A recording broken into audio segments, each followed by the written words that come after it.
បងប្អូនដែលគាត់មានស្មាធ្លាក់មានអ្នកគាត់ខមមិនសួរខ្ញុំកាលមុនក៏ខ្ញុំធ្លាក់ដែរស្មាអញ្ចឹងស្មាធ្លាក់មិនកាលមុនខ្ញុំមានរូបគាត់ថាតែមើលខ្ញុំរកមើលបើមានរកឃើញខ្ញុំផុសឲ្យបងដាក់នៅក្នុងវីដេអូឲ្យបងប្អូនមើលកាលមុនស្មាខ្ញុំធ្លាក់ចេះខាងស្ដាំនេះខាងស្ដាំធ្លាក់ហើយតមកខាងឆ្វេងនេះឡើងហើយវាធ្លាក់រៀងមកក្រោយចេះហើយស្មាខាងឆ្វេងនេះឡើងខ្ពស់រៀងខ្ពស់ជាងហើយវាមកមុខចេះអញ្ចឹងស្មារបស់ខ្ញុំកាលមុនណាអញ្ចឹងធ្វើឲ្យពេលដែលខ្ញុំហាត់ធំអីខ្ញុំហាត់សិតដឹងធំមកខ្ញុំឥឡូវនេះកន្លែងដុំនេះរៀងមានគ្រាន់កាលមុនផតមកមានតែដុំនេះគឺផតមកដោយសារស្មាខ្ញុំធ្លាក់ហើយមកក្រោយចេះនិយាយបងប្អូនមើលអញ្ចឹងឃើញនេះផតអញ្ចឹងកន្លែងដុំនេះខ្ញុំហាត់អត់សូវពេញទេខ្ញុំមានរូបរបស់ខ្ញុំចាស់ហ្នឹងហើយអញ្ចឹងកុំឲ្យនិយាយវែងឆ្ងាយនិយាយចូលក្នុងធានបត់យើងតាក់ទងជាមួយនឹងស្មាទៀតខ្ពស់អញ្ចឹងតាក់ទងជាមួយស្មាទៀតខ្ពស់វាមានច្រើន step មានតែត្រូវមានប្រមាណជំហានដើម្បីឲ្យយើងហាត់កែស្មាយើងទៀតខ្ពស់មកវិញហើយយើងត្រូវ check ទៀតនិយាយចាក់ស្ដែងទៅខ្ញុំមិននិយាយក្នុងវីដេអូនេះគាត់ចែកមួយផ្នែកទេមកមែនតើហ្មងវាត្រូវមានការ check មើលមានតែយើងត្រួតពិនិត្យមើលថាគាត់មានបញ្ហាមកពីកន្លែងណាខ្លះដោយសារតែបញ្ហារៀងខុសៗគ្នាដោយសារខ្ញុំធ្លាប់មានសិស្សខ្ញុំមានបញ្ហាធ្លាក់ស្មាដូចគ្នាប៉ុន្តែបញ្ហាខុសៗគ្នាខ្លះអត់ដូចគ្នា 100% ទេហ្នឹងហើយអញ្ចឹងខ្ញុំមកនិយាយផ្នែកមួយដែលយើងត្រូវដឹងថាបើយើងធ្លាក់ស្មាហើយតើគួរធ្វើម៉េចអញ្ចឹងពេលដែលហាត់បងប្អូនព្យាយាមមើលកញ្ចក់មានន័យថាពេលហាត់បងប្អូនមើលកញ្ចក់ឧទាហរណ៍ថាឥឡូវខ្ញុំនិយាយឧទាហរណ៍លំហាត់លើក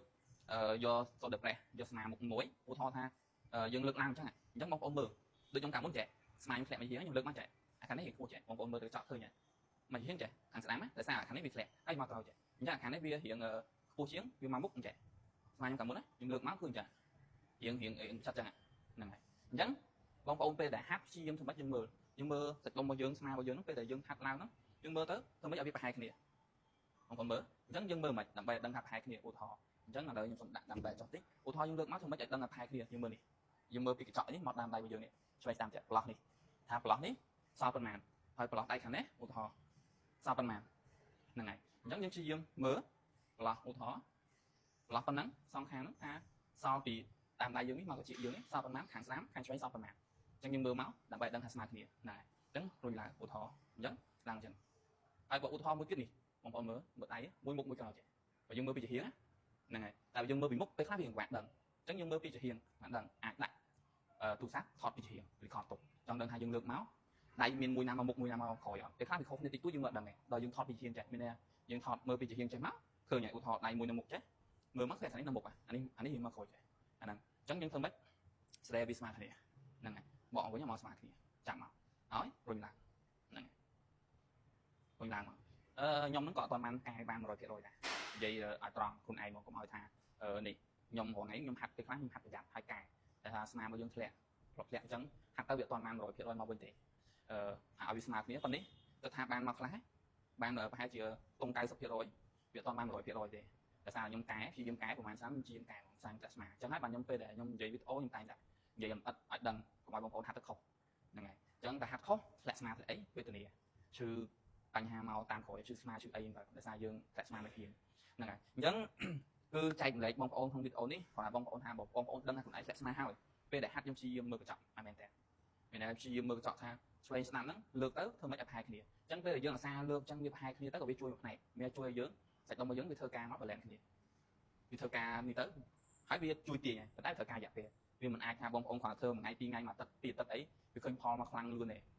វាត្រូវការពេលរៀងយូរដែរតាមចាក់ស្ដែងមួយខែពីរខែឃើញបានប្រែប្រួលមួយខ្លះអញ្ចឹងទៅខ្ញុំអត់ហ៊ាននិយាយទេតាមចាក់ស្ដែងហ្នឹងហើយអញ្ចឹងចង់កែវាមកវិញវាត្រូវមានផ្សេងទៀតហ្នឹងតាក់ទងជាមួយនឹងខ្ញុំរៀនបន្ថែមទៀតដែរប៉ុន្តែមិនអាចនិយាយដល់មកវីដេអូហ្នឹងអស់ទ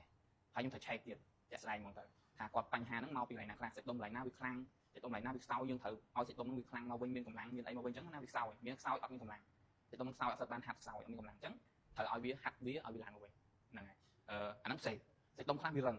វាឡើងខ្លាំងវារឹងអញ្ចឹងយើងត្រូវធ្វើម៉េចឲ្យវាទន់មកវិញយើងអាចត្រូវរូលតាក់ទងជាមួយដុំរូលទៀតដែរតាក់ទងមួយដុំរូលដើម្បីរូលឲ្យសាច់ដុំកន្លែងណាដែលវារឹងណែនខ្លាំងហ្នឹងឲ្យវាធូរមកវិញដើម្បីយើងលើកទៅវាបាឡែនគ្នាសាច់ដុំរបស់យើងបាឡែនគ្នាលើកមកវាប្រហែលគ្នាហ្នឹងហើយវាមានទៀតគ្រាន់ថានៅមានត្រូវ stretching អីបន្ថែមខ្លះទៀតដែរវាមើលតាមចាក់ស្ដែងនិយាយទៅខ្ញុំមិនអាចនិយាយថានេះមិនទេអស់ក្នុងវីដេអូហ្នឹងទេហើយតែមើលចាក់ស្ដែងគាត់យ៉ាងម៉េចទើបខ្ញុំអាចនិយាយបានត្រូវធ្វើម៉េច step ម៉េចតែវាត្រូវមាន stretching វាត្រូវមាន រូលសាច់ដុំដែលរឹងខ្លាំងវាត្រូវឲ្យយើងតម្រូវយើងទៅហាត់សាច់ដុំដែលគាត់ខ្សោយកន្លែងណាយើងទៅហាត់លំហាត់ដែលតាក់ទងមួយសាច់ដុំហ្នឹងឧទាហរណ៍ដូចលំហាត់ដែលខ្ញុំនិយាយឆ្អឹងតាមឈៀវប៉ោងហ្នឹងអ្នកខ្លះគាត់ខ្សោយសាច់ដុំនេះហ្នឹងហើយសាច់ដុំហ្នឹងវាមាន function មួយជួយទាញឆ្អឹងតាមឈៀវរបស់យើងហ្នឹងហើយអញ្ចឹងយើងត្រូវហាត់ពង្រឹងដល់ពេលអាហ្នឹងរៀងខ្លាំងទៅជួយទាញអញ្ចឹងជួយទាញវាធ្វើឲ្យយើងអត់ចាំបាច់ប្រើសាច់ដុំណាមួយខ្លាំងទេហ្នឹងហើយអ អញ្ចឹងខ្ញុំនិយាយទៅវាកាន់តែជ្រៅទៀតកាន់តែជ្រៅទៀតអញ្ចឹងកុំឲ្យបងប្អូនពិបាកយល់ញ៉ៃញ៉ៃគាត់ថាតាមថាក្នុងវីដេអូនេះខ្ញុំផ្ដោតសំខាន់ថាបងប្អូនពេលដែលហាត់ដឹងថាយើងធ្លាក់ស្មាហើយយើងត្រូវព្យាយាមមើលធ្វើម៉េចហាត់ឲ្យវាប្រហែលគ្នាឧទាហរណ៍យើងដឹងថាយើងធ្លាក់ស្មាហាត់ព្រមហ្នឹងយើងធ្វើម៉េចកុំឲ្យមកជាងទៀតមកហៀងពោះចេះឧទាហរណ៍នេះអញ្ចឹងយើងសរសេរធ្វើម៉េចឲ្យស្មារបស់យើងមើលទៅខ្ពស់គ្នារុញមកឧទាហរណ៍អញ្ចឹងកុំឲ្យមកជាងទៀតហៀងខ្ពស់ចេះរុញទៅចេះឧទាហរណ៍បើយើងលេងធូងបើយើងលេងខ្លោក៏ដូចគ្នាឧទាហរណ៍ដឹងថានេះទីវិញទាញមកខាងមកជាងខ្ពស់ខាងទៀតចេះមានតែយើងព្យាយាមមើលកញ្ចក់ធ្វើម៉េចទាញឲ្យវាប្រហែលគ្នាអញ្ចឹងពេលដែលប្រហែលគ្នាសាច់ដុំរបស់យើងខ្នងហ្នឹងគឺវាចូលកន្លែងប្រហែលគ្នាកន្លែងដូចគ្នាប៉ុន្តែបើវាទាញទៅចូលកន្លែងដូចគ្នាទេមានន័យថារៀងមានបញ្ហាកន្លែងណាមួយអញ្ចឹងឆ្វេងស្ដាំឧទាហរណ៍យើងទាញមកអញ្ចឹងខ្នងតែវាស្មាយើងអត់មានបញ្ហាសាច់ដុំរបស់យើងធ្វើការបានល្អទាំងឆ្វេងទាំងស្ដាំទាញមកចូលកន្លែងដូចគ្នាចុករួយដូចគ្នាមិនមែនតែមួយចុកកន្លែងនេះអាឆ្វេងចុកកន្លែងផ្សេងស្ដាំចុកកន្លែងផ្សេងអញ្ចឹងណាហ្នឹងហើយអញ្ចឹងវីដេអូនេះខ្ញុំគ្រាន់តែឲ្យបងប្អូនថាពេលដែលដឹងថាខ្លួនឯងធ្លាក់ស្មាយើងហាត់ធ្វើម៉េចមើលស្មារបស់យើងព្យាយាមធ្វើឲ្យដឹងស្មារបស់យើងស្មាគ្នាមកខែគ្នាពេលដែលយើងខំប្រឹងហាត់មិនថាហាត់ដៃឧទាហរណ៍ហាត់ដៃអញ្ចឹង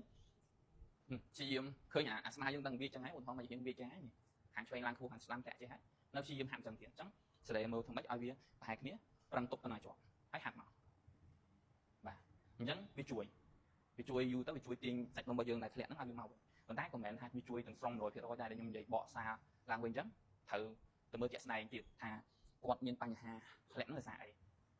ឧទាហរណ៍ដោយសារតែពេលខ្លះគាត់វាឆ្អឹងខ្នងអញ្ចឹងទៅអញ្ចឹងគាត់វាឆ្អឹងខ្នងក៏វាធ្វើឲ្យស្មាយើងធ្លាក់ដែរអញ្ចឹងវាទៅខាងណាខាងណីហ្នឹងមើលចាក់ស្ដែងទៀតហើយអញ្ចឹងវាវែងឆ្ងាយទៀតអញ្ចឹងកុំឲ្យវែងឆ្ងាយខ្ញុំគ្រាន់តែឲ្យបងប្អូនធ្វើម៉េចពេលហាត់ត្រូវតែព្យាយាមមើលប្រវែងស្មារបស់យើងកម្ពស់ស្មារបស់យើងឲ្យប្រហែលគ្នាដៃរបស់យើងអីណាដូចគ្នាមកហ្នឹងហើយតែប៉ុណ្្នឹងមកក៏វាជួយមួយផ្នែកដែរជួយស្មារបស់យើងឆាប់មកវិញស្មើគ្នាមួយផ្នែកបាទអញ្ចឹងវីដេអូនេះមានប៉ុណ្្នឹងអរគុណច្រើនជួបគ្នាវីដេអូក្រោយ